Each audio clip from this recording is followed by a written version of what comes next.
Antes de la colonización en el siglo XV d.C., varias civilizaciones tribales habitaban el paisaje de América del Norte, desde los pantanos del sur, colinas en el este, llanuras del medio oeste, montañas centrales y desiertos del oeste.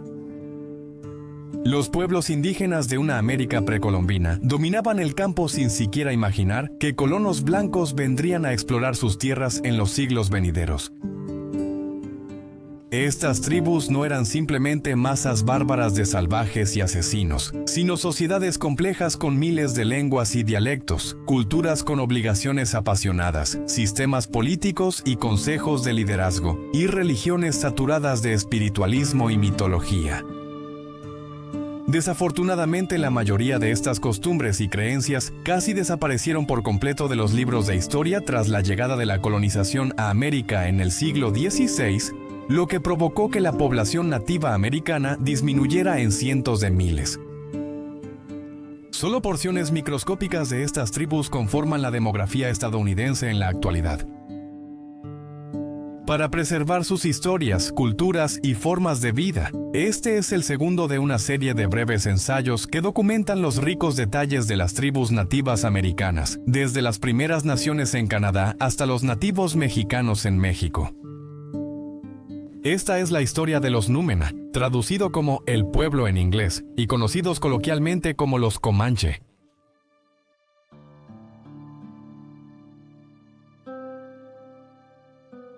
Uno de los aspectos más fascinantes de la cultura comanche es su idioma, una variación única de lenguas y dialectos antiguos que se observa entre las tribus indígenas. El idioma lleva el nombre de la propia tribu, llamado Comanche, y representa una lengua númica que proviene de la gran familia de lenguas uto-aztecas. Hace años, los comanches se separaron de los Shoshones, un grupo mayor de nativos americanos. Hacia 1700, los comanches aún hablaban el idioma Shoshone, y según los primeros registros de finales de 1780, seguían usando dialectos Shoshone en sus interacciones. Hasta principios del siglo XX, los historiadores no empezaron a documentar los cambios reconocidos en el idioma oficial comanche. Estas leves pero notables diferencias de sonido separaron por completo el nuevo dialecto del antiguo. Los cambios dificultaron que los hablantes de un dialecto comprendieran ambos, y el dialecto comanche más reciente fue desapareciendo lentamente.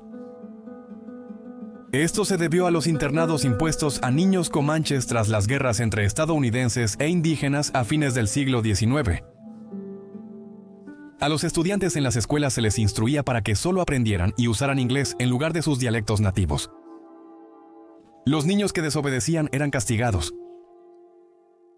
Alrededor de la misma época, el destacado jefe comanche Quanah Parker aprendió inglés él mismo y les dijo a sus propios hijos que evitaran usar su lengua nativa, ya que prosperarían en Estados Unidos si se mantenían hablando inglés. El idioma comanche continuó desapareciendo, pero no antes de contribuir con una pieza vital en la guerra durante la Segunda Guerra Mundial. Tras el éxito de su programa de mensajes codificados en la Primera Guerra Mundial, el ejército de Estados Unidos aplicó una estrategia similar en la Segunda. En la invasión estadounidense de Normandía, el 6 de junio de 1944, se usó a 17 soldados comanches llamados habladores de código comanche en el día D para transmitir información que las potencias del eje no podían descifrar. Los 17 hombres sobrevivieron y su dominio del idioma comanche jugó un papel importante en uno de los días más importantes de la historia mundial. A pesar de su heroísmo, el idioma siguió disminuyendo en Estados Unidos. Hasta el día de hoy, menos del 1% de los ancianos comanches pueden hablar su idioma oficial. Afortunadamente, a pesar de la desalentadora desaparición del idioma comanche, el resto de su cultura sigue viva, remontándose hasta sus días como cazadores-recolectores en la región de las montañas rocosas. La comida siempre jugó un papel íntimo en la cultura comanche, ya que su obtención provenía tanto de hombres como de mujeres. En la tribu comanche, todos los miembros aptos debían proveer alimento, sin importar el género. Estas prácticas continuaron hasta la introducción de los caballos por parte de los exploradores europeos, y los comanches rápidamente evolucionaron principalmente hacia una tribu cazadora, una profesión en la que los hombres dominaban en su mayoría. Las grandes cacerías tenían como objetivo animales como el bisonte, el alce, el oso y el venado. Los comanches casi no comían pescado y solo cazaban animales pequeños y aves en caso de mucha hambre. O la caza mayor no era suficiente. Cuando los colonos blancos empezaron a establecerse en y alrededor de las tierras comanches, los cazadores comenzaron a atacar el ganado como una fuente adicional de alimento. Mientras los hombres cazaban, las mujeres también tenían tareas relacionadas con la preparación de los alimentos. Las mujeres comanches seguían recolectando bayas y diversas frutas que tenían a su alcance. Esto incluía nopal, cebollas silvestres, ciruelas, nueces y caquis. Al cocinar carne, las mujeres cavaban hoyos, los forraban con estómago de búfalo y pieles y usaban el hoyo como vasija para cocinar. Luego, piedras calentadas sobre el fuego se dejaban caer en el hoyo hasta que el agua dentro comenzaba a hervir. Con el tiempo, los exploradores españoles llevaron utensilios de cobre y hierro a los comanches, quienes los prefirieron porque facilitaban y aceleraban la cocina. La dieta específica de los comanches iba desde gachas de tuétano de bisonte, frijoles triturados, hígado crudo, leche de venado y pemicán para las bandas de guerreros. Estos platillos se servían todo el día, sobre todo al recibir visitantes amistosos. Sin embargo, la mayoría de los comanches desayunaban poco y cenaban abundante, y solo comían al mediodía si les resultaba conveniente. Los hombres comanches solían usar el cabello largo, a veces partido en medio y peinado hacia atrás con grasa. Frecuentemente llevaba el cabello en dos largas trenzas con tela, y un mechón con cuentas y una pluma, llamado mechón de cabellera. Las mujeres no usaban el cabello tan largo como los hombres, pero también llevaban trenzas y pintura en el cuero cabelludo. Los guerreros comanches no llevaban los típicos tocados de las tribus de las llanuras, sino uno de cuero cabelludo de búfalo con cabeza y cuernos de bisonte decorados arriba. La cultura comanche también está fuertemente basada en la decoración corporal. Los aretes hechos de alambre y conchas eran populares, al igual que los tatuajes geométricos que se veían mucho en los cuerpos de los hombres comanches. Los comanches usaban pintura corporal y facial. El negro se usaba solo en guerra, otros colores en cualquier momento. No existían reglas sobre qué se podía pintar en una persona. Más bien, dependía de las emociones y estilos de cada persona, quienes basaban sus pinturas en su personalidad. A menudo se veía a las mujeres usando pigmento rojo y amarillo para pintar alrededor de sus labios, así como pintura roja, naranja y amarilla en sus orejas y mejillas. Estos colores venían de jugos de bayas, arcilla y después de bermellón y grasa traídos por comerciantes europeos. Los comanches usaban mocasines de búfalo y venado, mantos de pieles grandes, gamuza entre las piernas y polainas de piel de venado suelta. Las mujeres a menudo iban desnudas de la cintura para arriba, al igual que los niños antes de llegar a la adultez. Después del siglo XIX, la tela tejida reemplazó la gamuza y los hombres empezaron a usar camisas. Las mujeres usaban vestidos y blusas de manga larga de piel de venado, decorando las prendas grandes con piel, cuentas y retazos.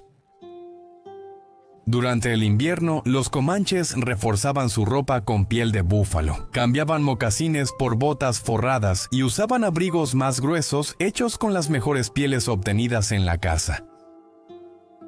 Los comanches dependían totalmente del búfalo americano para obtener materiales en artes y oficios. La ropa, herramientas, armas, utensilios de cocina y refugios se fabricaban con las pieles, huesos, tendones y cuernos de bisonte. Tras la casi extinción del búfalo americano, los comanches comerciaban estos bienes con los colonos, pues no adoptaron el tejido de canastas, tallado en madera, ni fabricación de objetos de metal. En cuanto a la vida de un comanche, cada tribu tenía costumbres específicas desde el nacimiento hasta la muerte. En las prácticas de parto, las mujeres solían dar a luz en el campamento, casi siempre en su tipi o alojamiento. Tras el nacimiento del bebé, el cordón umbilical se colgaba intacto en un árbol cercano. Si permanecía allí sin ser tocado antes de descomponerse, esto se consideraba una señal de que el bebé en cuestión viviría una vida sana y afortunada. Cuando se trataba de nombrar a un niño, los padres a menudo recurrían a los curanderos de la tribu para que realizaran una ceremonia oficial de nombramiento. Esto implicaba fumar una pipa en las 4 direcciones y una serie de oraciones mientras el curandero sostenía al niño hacia el cielo. Los nombres de las niñas los elegía la madre y solían parecerse a los del lado paterno. La mayoría de los niños recibían apodos en la adolescencia, aunque no siempre sucedía. Los roles de género usualmente hacían que los niños siguieran a los hombres, aprendiendo de su vida diaria, y que las niñas aprendieran de las mujeres. El castigo se reservaba para casos raros e incluía historias de monstruos que visitaban a niños en la noche. A los 12 años, las niñas ya se comportaban como mujeres y asumían sus responsabilidades. Tras la iniciación a la adultez, las mujeres de la tribu eran aptas para el matrimonio. Los niños tenían hasta los 15 años antes de su rito de paso a la adultez. Estas solían ser búsquedas de visión donde los jóvenes conectaban con su espiritualidad y aprendían fundamentos de medicina. Después, serían completamente entrenados en las artes de un guerrero y si pasaban sus pruebas finales, serían reconocidos a través de una tradición conocida como la danza del regalo. En estas, el joven bailaba mientras la tribu arrojaba regalos a sus pies, a veces hasta quedarse sin nada. Los comanches se enorgullecían de ser guerreros, especialmente tras el impacto del comercio de caballos en la tribu. Antes de tener caballos, los comanches usaban travois tirados por perros, pero tras comerciar con españoles, tribus pueblo y colonos estadounidenses prefirieron los caballos. Como se mencionó anteriormente, el comercio de caballos revolucionó la forma de vida de los comanches, transformando tanto la manera en que preparaban su comida como la forma en que luchaban. El número de caballos de un hombre se volvió el principal indicador de riqueza, y dio a los comanches gran ventaja sobre otros pueblos guerreros indígenas. Aquí los comanches ganaron fama como la tribu nativa americana más temida. Con caballos, los comanches realizaron muchas incursiones en la región, principalmente contra colonos europeos, migrantes y viajeros hacia el oeste por caminos del suroeste. Antes de que los misioneros cristianos convencieran a los comanches de adoptar prácticas funerarias modernas, ellos tenían una costumbre muy particular para llorar a sus muertos. Cuando moría un miembro comanche, el cuerpo se envolvía en una manta o piel grande y se transportaba en un caballo detrás del jinete.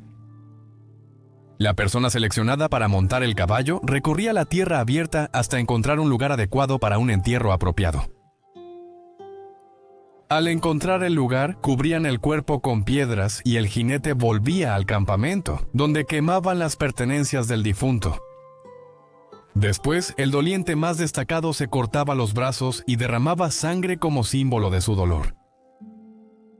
Era uno de los hermosos artefactos de la cultura comanche que luchaba por permanecer en el mundo actual.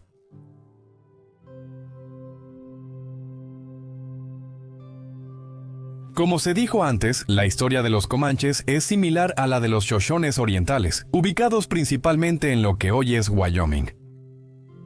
Se estima que la tribu comanche se separó de los Shoshones alrededor del siglo XVI y migró hacia el sur, hasta lo que hoy es Colorado, donde fueron encontrados por primera vez como una tribu nómada de las llanuras. Su traslado suele asociarse a un clima menos árido, donde los bisontes eran más comunes en las grandes llanuras. A fines del siglo XVII, los comanches habrían aliado con los Ute, compartiendo el Valle de San Luis y las montañas Sangre de Cristo para cazar bisontes en verano. Alrededor de 1680 se cree que los comanches hicieron sus primeros intercambios de caballos con las tribus Pueblo tras la expulsión de los españoles de Nuevo México en la Rebelión Pueblo. Las naciones europeas conocieron por primera vez el estilo de vida nómada y agresivo de los comanches en las llanuras, cuando un soldado español alertó a los líderes del nuevo asentamiento de Taos, Nuevo México. Para finales del siglo XVIII había dos grandes grupos de pueblos comanches. Uno eran las bandas occidentales de Colorado, Nuevo México y la región del Panhandle de Texas, y el otro eran las bandas orientales de Oklahoma y el centro de Texas. Las primeras bandas luchaban contra los asentamientos españoles de Nuevo México y las segundas contra los españoles de Texas. Luego ocurrió un tercer gran conflicto con los franceses en las regiones orientales de las Grandes Llanuras.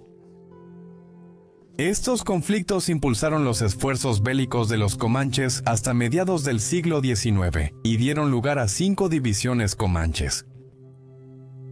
Los conflictos antes mencionados se presentaron en forma de las guerras comanches, con subcategorías principales de batallas llamadas la Guerra Comanche Mexicana y las Guerras Indias de Texas. La Guerra Comanche Mexicana duró casi 50 años, de 1821 a 1870, y la pelearon comanches con guerreros Kiowa y Apache aliados. Estos conflictos consistieron en su mayoría en incursiones contra la debilitada infraestructura mexicana en América, así como en la defensa de la comanchería frente a colonos y tribus indígenas rivales. Las guerras indias de Texas se extendieron de 1820 a 1875. Estos conflictos se enfocaron en la enemistad entre los comanches, otras tribus de las llanuras, mexicanos, españoles, tejanos y estadounidenses. Las guerras indias de Texas son las que realmente dieron credibilidad a la fama de los comanches como feroces y temidos señores de las llanuras. Atacaban con precisión implacable y rara vez tenían paz. Ante la derrota en la lucha por la tierra, recurrieron a incursiones, secuestros y enfrentamientos más violentos con colonos, autoridades y el ejército de Estados Unidos. Desafortunadamente para los comanches, no pudieron mantenerse al nivel del creciente número de hombres y recursos del estado de Texas y del ejército de los Estados Unidos en general. Las epidemias de cólera de 1840 fueron la primera amenaza para los comanches, pues ellos y otras tribus nativas sufrieron grandes bajas por enfermedades. Luego fueron eliminados del oeste de forma lenta y estratégica, empezando con la eliminación de bisontes en las Grandes Llanuras. Para 1879 casi no quedaban bisontes americanos en territorio comanche, dejando a los guerreros sin su principal fuente de alimento, herramientas, refugio, vestimenta y forma de vida. Luego vinieron las 2 batallas de los muros de adobe, la primera en 1864 y la segunda en 1874. El último fue el fallido intento de los comanches de atacar a cazadores colonos en el Panhandle de Texas. Como resultado, el ejército de los Estados Unidos realizó un último esfuerzo para obligar a todos los comanches libres restantes a ir a las reservas.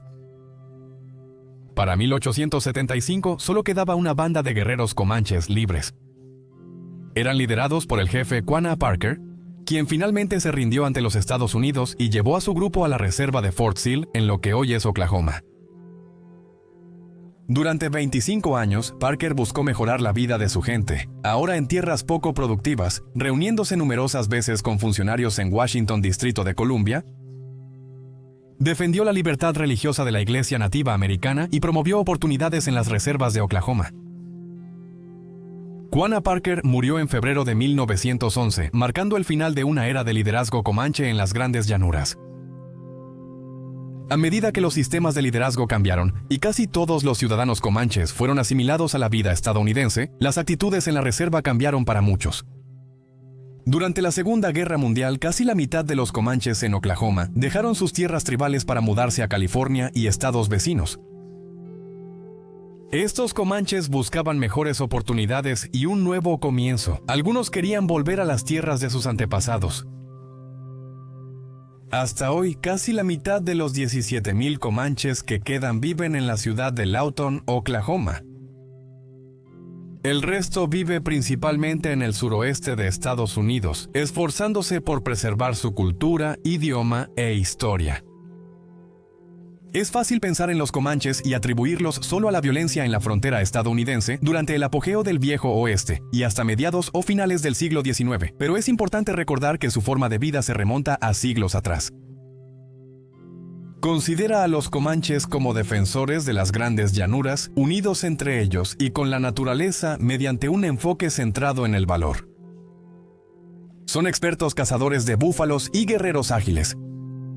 Son soñadores y espiritualistas, guiados por valentía, hermandad y pasión. Esta es la historia de los Namana. Esta es la historia de los Comanche.